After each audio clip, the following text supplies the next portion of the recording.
Hello friends, एक बार फिर से स्वागत है इंग्लिश अड्डा बाई मंतू सर पर।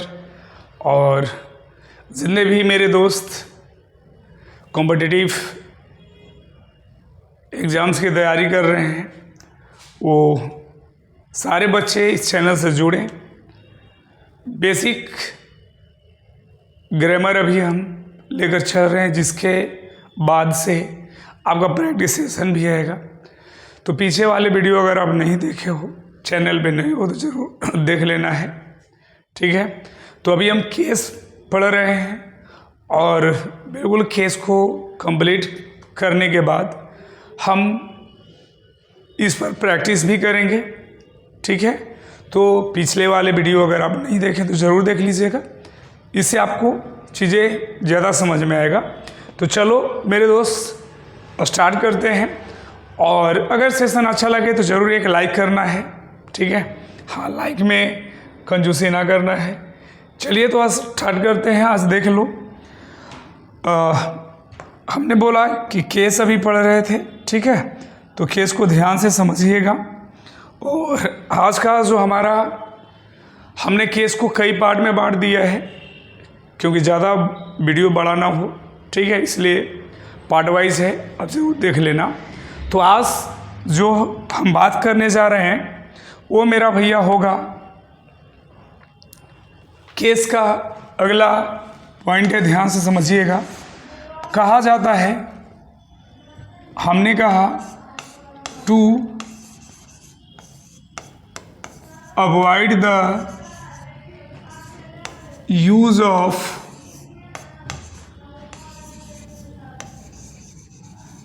Sequential position. अब यहाँ पे समझने वाली बात यह है कि ये सीक्वेंशियल पोजीशन क्या होते हैं, ठीक है बंधु। अब सीक्वेंशियल पोजीशन को कह रहा है कि क्या करना है, अवॉइड करना है। किसी भी कॉम्पिटिटिव एग्जाम में क्वेश्चन इसे पूछते हैं। तो सीक्वेंशियल पोजीशन का मतलब यहाँ पे समझ जाओ कि जब दो लगातार, क्या बोलते हैं, जब दो लगातार पोजीशन दिखा जाता है तो उसे सीक्वेंशियल कहते हैं, ठीक है। जैसे आपने मूवीज़ देखा होगा, ठीक है, धूम 1, धूम 2, धूम 3, ये क्या एक सीक्वल है, लगातार है। तो यहाँ पे इसी बात को आप बोल सकते हैं, कहने का मतलब ये हुआ कि डबल अपस्ट्रफी का हमें क्या करना है, अवॉइड करना है। हम डबल अपस्ट्रफी यूज़ नहीं करेंगे। यहाँ पे कैसे दिया जाएगा वो चीज़ को थोड़ा सा समझिएगा। सपोज मान लो मेरे भाई कि कहीं पे नाउन दिखे, क्या दिखेगा, ये नाउन 1 है, के बाद फिर से हमने लिखने की कोशिश की। बड़े प्यार से समझना, एक बार समझ में आ जाएगा फिर कभी नहीं भूलोगे। नाउन 2 हमने देखा, के बाद फिर से आपको नज़र आएगा पोजीशन, ठीक है जी। अगर नाउन 1, नाउन 2 के बाद पोजीशन दिखे, कहानी यहाँ पे क्या कहेगा कि इस नाउन के साथ लगा दिया गया अपस्ट्रफी एस, और इस नाउन के साथ भी लगा दिया गया अपस्ट्रफी एस। अब इसी अपस्ट्रफी को हमने क्या कह दिया, यही हमारा डबल क्या हो गया, अपस्ट्रफी हो गया, लगातार हो गया, सीक्वेंशियल हो गया। क्या हो गया बंधु, सीक्वेंशियल। समझ में आ रहा है चेला। तो जब दो सीक्वेंशियल पोजीशन दिखेगा तो कहना है कि ये वाला बात क्या हो जाएगा, गलत, ठीक है। समझ में आ गया होगा। अब कहोगे सर तो फिर हमें सही करना है तो सही कैसे करेंगे, सोचने वाली बात है। तो सबसे पहले सही करने के लिए प्यारे आपको किसको पकड़ना है जी, बोलो ना, पोजीशन को। तो लो भैया, हमने लिख दिया पोजीशन। ध्यान से समझना, हमने क्या किया, पोजीशन लिख दिया। जो भी रहेगा पोजीशन उसको आप पहले लिखोगे, ठीक है। ए वाला जो हमारा सेकंड अपस्ट्रफी है ना, सेकंड वाला, इसको इसके बदले हमने क्या लगा दिया, ऑफ लगा दिया। बात समझ में आई। अब आप देखोगे कि इस अपस्ट्रफी का भी हमने यूज कर दिया। अगर आप अब देखोगे तो एक चीज़ मिला होगा, नाउन 1 के साथ अपस्ट्रफी एस, के बाद नाउन 2, तो जो भी आपका बच गया एज इट इज हम उस चीज़ को रख देंगे। तो यहाँ पे बचा हुआ कौन है, मेरे साथ एक बार बोलिएगा। क्या बात है, आपने सही बोला कि सर नाउन 1 बचा हुआ है, प्लस हमारा के बाद हमारा नाउन 2 बचा हुआ है। एक चीज़ और आपको दिखा कि सर यहाँ पे एक और चीज़ लगा हुआ है अपॉस्ट्रोफी एस, तो हमने लगा दिया। ठीक है, तो जो भी बचा हमने लिख दिया। ए आपका जो स्ट्रक्चर तैयार हुआ ना बंधु, ये बात सही है। ठीक है, अब जैसे ही इस बात को आप समझ गए हैं तो इस पे बेस्ड हम क्वेश्चन करते हैं। ध्यान समझिएगा, आपको एग्जाम्पल के थ्रू समझा देते हैं। आओ तो देखो, अगर प्यारे मेरे भाई हमने कहा, ध्यान से समझना, हमने कहा, एक एग्जाम्पल ले लिया, लो जैसे कोई भी एक नाम ले लो कि रवि, आगे कह दिया ब्रदर वाज, पहले पोजीशन दिखाना है, car was stolen last night. ध्यान से देखिएगा, कह रहा है कि Ravi brother car was stolen last night. अब आपके साथ कैसे गलती करके देता है, रवि के साथ भी अपॉस्ट्रोफी लगाएगा, ब्रदर के साथ भी अपॉस्ट्रोफी लगाएगा, कार हमारा जिस पे आप पोजीशन दिखा रहे हो। अब पूछा जाएगा कि बताओ ये सेंटेंस सही है कि गलत है, तो आप खुद से पूछो कि रविज ब्रदर्स कार। अब क्या पता चल रहा है कि रवि का कार पिछले रात चोरी हुई कि उसके भाई का। तो आप जब इस तरह से लिखते हो ना, तो इसका मीनिंग ही नहीं पता चलेगा रवि का था कि रवि के भाई का। तो इस बात को अगर सही करना होगा प्यारे, तो आप कहो कि सर पहले तो ये गलत हो गया, कहो क्यों गलत हो गया, कहो कि सर ये सीक्वेंशियल पोजीशन है, डबल अपॉस्ट्रोफी है। ठीक है, अब इस बात को अगर सही करना होगा तो सबसे पहले हमने आपको क्या सिखाया, सबसे पहले पकड़ना है किसको, पोजीशन को। पोजीशन हमारा कौन है, कार, तो हम बोलेंगे कि द कार।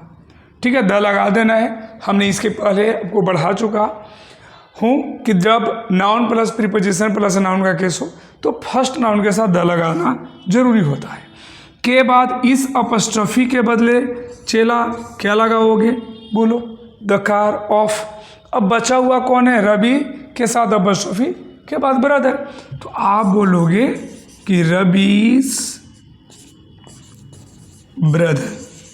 ठीक है, ये हमने लिख दिया। अब आगे जो भी बचा हुआ है, कार वाज स्टोलन, हमने कहा लास्ट नाइट। अब आप समझ सकते हो आराम से कि ये सेंटेंस सही हो गया। सर कैसे सही हो गया मेरे भाई, कैसे सही हो गया, कहोगे सर अब पता चल रहा है कि the car of Raviz brother. अब किसकी कार की बात हो रही थी, रवि का या रवि के भाई का, तो बोलोगे सर रवि के भाई का। क्लियर हो रहा है। तो ये इस तरह से देखो, हमने पहले पोजीशन को लिखा, ऑफ लिखा, सेकंड अपॉस्ट्रोफी के बदले हमने ऑफ लगाया है। जो भी बचा हुआ है एज इट इज हमने रख दिया। कोई दिक्कत है, समझ में आया कि नहीं आया, बहुत बढ़िया। एक और छोटा सा एग्जांपल यहीं लेते हैं आपके लिए, ध्यान दीजिएगा।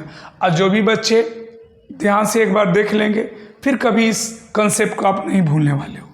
ध्यान दो। तो अगर मान लो कि हमने आपसे कहा, देखो हमने कहा तरुन्स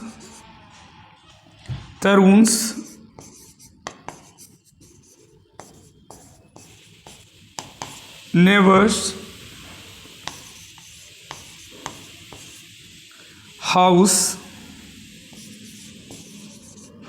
वाज बर्न्ट। अब ध्यान से समझिएगा इस सेंटेंस को, तरुन्स नेवर्स हाउस वाज बर्न्ट। अब मुझे बताइए कि ये सेंटेंस सही कहना है कि गलत है।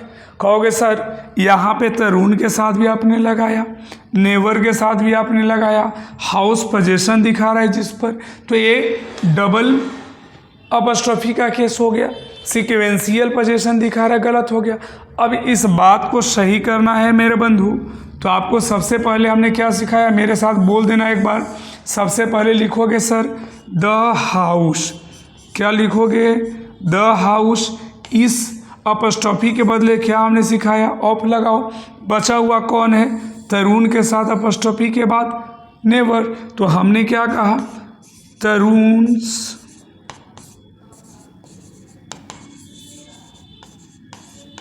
नेवर। आगे क्या लिखा हुआ मेरे भाई, वाज बंट। तो बोलो अब सही कि गलत है, बोलो सर सही। अब यहाँ पता चला कि तरुण नेवर्स हाउस। अब पता यहाँ नहीं चल रहा था कि तरुण का या नेवर का घर जला है, तो यहाँ क्लियर हो गया किसका घर जला है, तरुण का या तरुण के पड़ोसी का। तो आप कहोगे सर तरुण के पड़ोसी का। पॉइंट समझ में आ गया। तो सिक्वेंशियल पोजीशन को आपने समझ लिया। इसको अगर आप लिखना चाहें तो बिल्कुल लिख सकते हैं, आप स्क्रीनशॉट ले लो, बाद में लिख लेना। समझ में आ गया कि नहीं आ गया, चलिए जी। तो ये था सिक्वेंशियल पोजीशन। आगे बढ़ते हैं, आगे ध्यान दीजिएगा।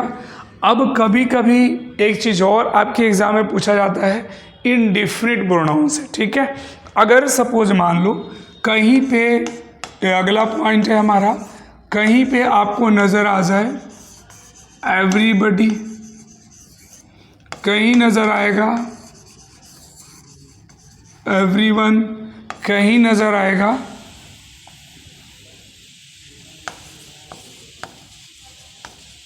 somebody,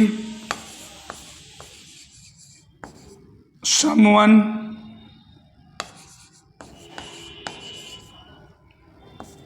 nobody, no one, anybody, anyone। जितने बड़ी जितने वन हमने लिखे, ये सब अगर कहीं पे नज़र आए मेरे भाई, तो कहा यह जाता है कि हम इसके साथ क्या लगा सकते हैं, अपॉस्ट्रोफी एस लगा सकते हैं। कहना सही है, समझ में आ गया। कहीं पे सेंटेंस में एवरीबडी ये सब दिखे, इसके बाद एक नाउन आएगा जिस पे आप पोजीशन दिखा रहे हो, ये तो इसका जन्मसिद्ध अधिकार है, पोजीशन रहेगा, ठीक है। तो आप यूज करेंगे अपॉस्ट्रोफी एस इन पर। जैसे फॉर एग्जाम्पल अगर मैं आपसे कहूँ ही has stolen someone book। ध्यान से देखो तो, करे he has stolen someone book, सही है सेंटेंस की गलत है? तो आप बोलोगे सर बिल्कुल गलत है। क्यों गलत है मेरे भाई? देखो तो ये बुक हमारा क्या हुआ, पोजीशन जिस पे नाउन है, जिस पे आप पोजीशन दिखा रहे हो, के पहले हमारा है समवन। तो हमने कहा कि अगर इसमें से कोई भी आए तो हमें क्या करना, अपॉस्ट्रोफी एस लगाना है। तो आपको क्या बना देना होगा, बोल दो समवन्स बुक। समझ में आया कि नहीं आया? अगर मान लो कि हमने आपसे कहा एक और एग्जांपल कि आई फाउंड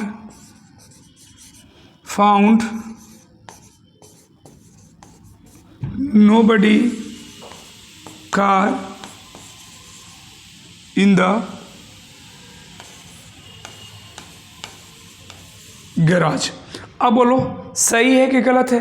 कहोगे सर बिल्कुल, ये आपका कार है जिस पे पोजीशन दिखा रहे हो, नाउन है, पोजीशन दिखा रहे हैं। नोबडी आया तो नाउन के पहले अगर नोबडी आया तो इस पे क्या लगा देना होगा, अपॉस्ट्रोफी एस। तो क्या बन गया, नोबडीज कार। पॉइंट क्लियर हुआ कि नहीं हुआ? समझ में आ गया? इस पे बेस्ट कहीं पे क्वेश्चन आएंगे तो आपको इस तरह से बनाना है, इसके साथ अपॉस्ट्रोफी का यूज़ करना है, ठीक है। लेकिन हाँ एक बात यहीं पे हम आपको सिखा देना चाहेंगे, यहीं पे सीख लो कि अगर भैया कहीं पे फिर से कुछ एग्जाम्पल ले लेते हैं, ध्यान दीजिएगा। अगर अगला पॉइंट हमने कहा कहीं पे अगर नोबडी आ जाए, समवन आ जाए, कहीं पे एवरीबडी आ जाए, एवरीवन आ जाए, एनीवन आ जाए, एनीबडी आ जाए, जो भी थे पहले, अगर इनके साथ कहीं इल्स नज़र आए तो याद रखना अब आपको क्या करना है कि इल्स के साथ अपॉस्ट्रोफी लगाना है। बात समझ में आ रहा है? लास्ट में जैसे अगर मान लो कि हमने बोला कि नोबडी, ध्यान समझिएगा, नोबडी इल्स एडवाइस, या बोला नोबडीज इल्स एडवाइस, या बोला नोबडी